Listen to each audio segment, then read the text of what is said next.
Well, Jalen Carter is one of the best players at Georgia, if not the best individual player, and maybe possibly the best individual player in the league this next year.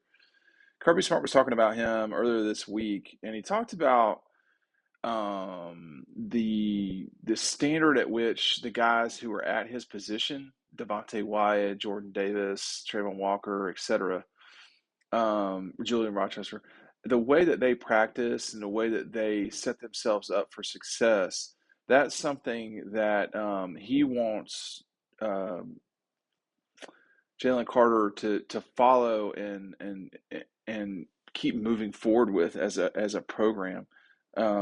Here's what Kirby had to say about Jalen Carter. He said, Jalen is definitely talented. You have to push. You have to be willing to push yourself and give great effort in practice because that's what set Devontae Wyatt apart. I think that's actually a pretty good comparison in terms of. I mean, I think he compares of the group.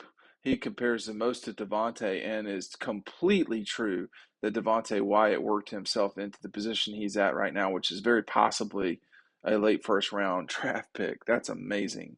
Anyway, Kirby goes on to say Devontae was not player when he not Devontae was not that player when he got here. He was not that talented of a player when he got here. He worked himself and lost weight. He got stronger and quicker. He wasn't the player in year 1 or 2 that he was in year 3, 4, or 5. Jalen started off as a very talented player as a freshman and sophomore, but we would like to get more out of him. And they're going to need to get more out of Jalen Carter. And if he improves the way that Devontae Wyatt improved, you better look out because I'm not sure Georgia would have had a defensive lineman at that level, period. I mean, that would be Richard Seymour level just craziness. I mean, this guy right now, again, is an exceptional player. He constantly makes trouble for the other team. One of the things that people, in DAWGSTRUCTION, which the link is down below, you'll see plenty of pictures of Jalen Carter doing stuff that disrupts the field goal block against Kentucky. That's in DAWGSTRUCTION. The torturing of DJ Uiagalelei, that's in DAWGSTRUCTION.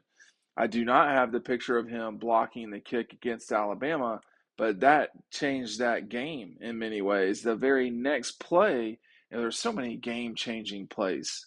That game was such a strange game in terms of there were a lot of moments. It was a dull game for a while, but there were a lot of moments in the final 20 minutes of that game where the game could have just switched and been over, and it wasn't over until Keeley walked into the end zone. But when Jalen Carter blocked that kick, then Georgia's offense blocked that attempted field goal. That's when Georgia's offense started taking off in a meaningful way. The very next play, James Cook rips a 60-yard play down the Georgia sideline, and all of a sudden, a few plays later, Jalen comes into the game. This is something I write about in the book. Please check it out. The link is down below. Jalen walks off the field after blocking that field goal kick, and a few plays later, here he comes with Jordan Davis into the game, and they slam their way into the end zone with Zamir White behind them. But that was 2021, right? I mean, moving forward in 2022, the challenge for Jalen is going to be as follows. You're no longer the younger guy or the young guy. Now your role, if you want to call it that, now your responsibility on this team has shifted. You are now the oldest player. You are now probably, without question, the most gifted defensive lineman.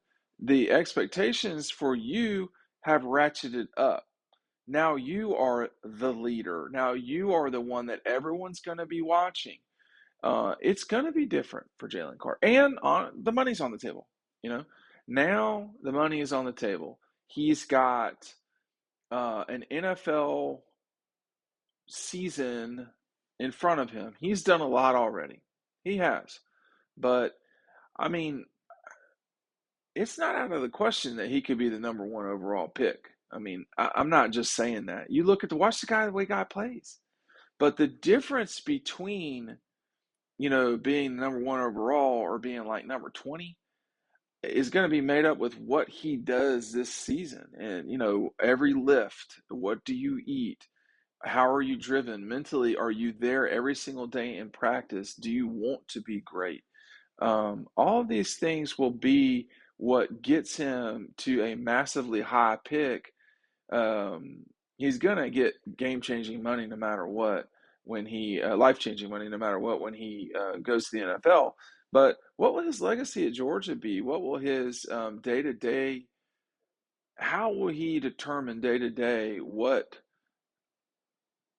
his fight to be great will? What will that be for Jalen Carter? Because there's a lot on him. I mean, him, Chris Smith, Keely, William Poole. There are some guys who have played some ball for Georgia that we don't talk about or haven't talked about a ton in the past that are going to have to replace N'Kobe. I mean, replacing N'Kobe Dean is going to be really challenging in that locker room and socially. Is Jalen going to be ready to do that? Um, the punter at Georgia is gonna be new. Will Jalen Carter think about taking that on? He was not a bad punter at all when I went to go watch him play in Apopka, um, in the winter of in the well, it was the fall of 2018. Um, he was he played a lot of positions for them, and he's the type of guy that the Florida Gators really missed out on. Really missed out on because he is a difference making player. And that Georgia's got him and that they're cultivating his move towards really important. He is really what happens with Jalen Carter this next season is really critical. He is a for lack of a better soccer term, he is a set piece. He's a guy that you can put in there and you should really expect great things from. He is not someone that I mean he is at the end of his development curve at Georgia. Obviously, still has time to develop, but this fall may be more about what he does off the field with guys that he's setting the standard for, Zion Logue, etc. These younger guys. So Carter's not young anymore. You know, that's the biggest challenge in transition is going to be this guy ain't a young guy anymore. And the money's on the table. It's time to go. Not that it hasn't been the whole time for him. He has been exceptionally good, but he's also played with some really good players. Now he's going to get double teamed more often. Now he's going to be the one that's going to have to produce. It's challenging, and it's going to be something we're watching a lot over at Dog Post. Make sure you're picking up DAWGSTRUCTION, checking the link out below. Thanks for watching. We'll see you over on the website.